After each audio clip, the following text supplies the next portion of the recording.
still watching BRT Special, and we still have the first African pilot to complete a solo trip around the world. Can you believe? I want to know, how many hours were you flying for? What kind of food were you eating? Where were you sleeping? Were you sleeping in the plane? I think I slept in the plane once. Wow. But Yes. I'd like to tell you something. Uh-huh. The physical flying was not more than 6 weeks.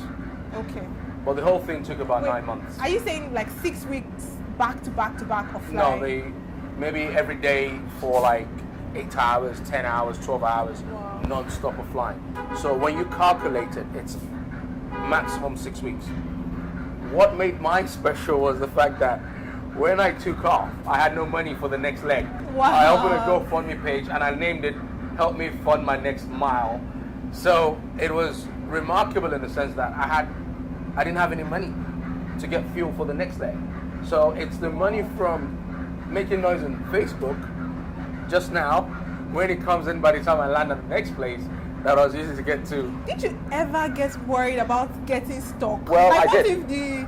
What if nobody donated? What would you have done? Well, that's it. And we you know, it's when you believe something would happen. Yeah. And when I finally got to London, that's exactly what happened. So the GoFundMe fund stopped, and then luckily Air Jupiter came along. Wow, interesting. So, personally, I always imagine that flying can be boring. Yeah. Because, I mean, you're just looking into thin air for hours. Is that actually true? No. Tell me about it. Oh, there's a lot to look at. Okay. Now, flying an airplane is one of the easiest things to do, actually, by the way. Easier than driving. It's in a Lagos. lot easier than riding a bicycle. It's a lot easier than driving a car. Wow. It's absolutely easier than driving in Lagos. That I can tell you. Unless you're driving a BRT bus, because the BRT buses have a special designated Yeah. lane. So whenever you fly, generally you don't get bored because there's always something to do. And there's something we say in aviation. If 3 minutes go by and you're not doing something, then something is going wrong. So Wow, there's so a you lot. have to be touching something? You have or- to be touching stuff. You have to be calculating your fuel. You have to be thinking of the next person to speak to. So we Okay. operate using waves, radio waves, like Okay. mobile phones. So every time I need to be making sure the airplane gauges and parameters, everything is fine. And it's never boring. It's never boring. And definitely, God has given us such a beautiful landscape.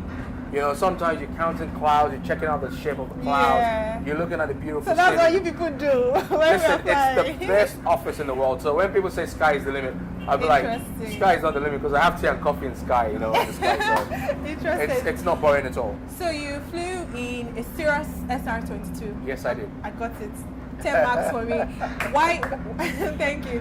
Why was it necessary to fly in that aircraft, or why did you pick that particular aircraft? Okay, two reasons. The first was safety, and this is a special airplane that has a parachute. So the aircraft Oh. itself has its own parachute. So Wow, touch wood, awesome. if anything ever happens, I just pull a trigger and the airplane Yeah. comes down.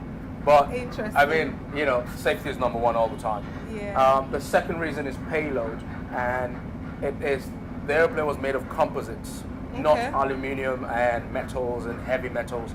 So Okay. the payload meant that I can take a lot more Oh, load, okay. and on average, the airplane can fly normally for about 4.5 hours, 5 hours, and after the modifications, it flew for 18 hours non-stop. Wow. Yes. Wow, that's Yes. interesting.